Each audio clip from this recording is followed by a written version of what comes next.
Баршаңызға қайырлы күн. Бүгін сіздермен өте жұмсақ және қарапайым кекстің рецептімен бөліспекшімін. Видеоны соңына дейін көріп, мені бағалап кетуді ұмытпаңыздар. Ең алдымен ыдысымызға 2 жұмыртқаны салып алатын боламыз.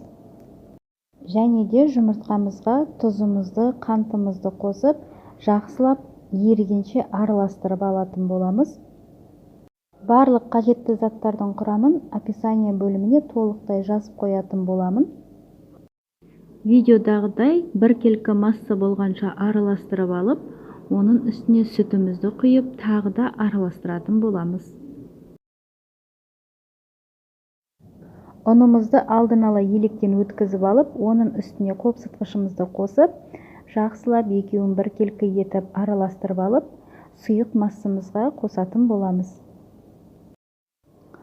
Миксермен араластырсаңыздар да болады. Мен осындай венчиктің көмегімен араластырған болатынмын. Ең бастысы түйіршік қылып қоймауын қадағалаңыздар.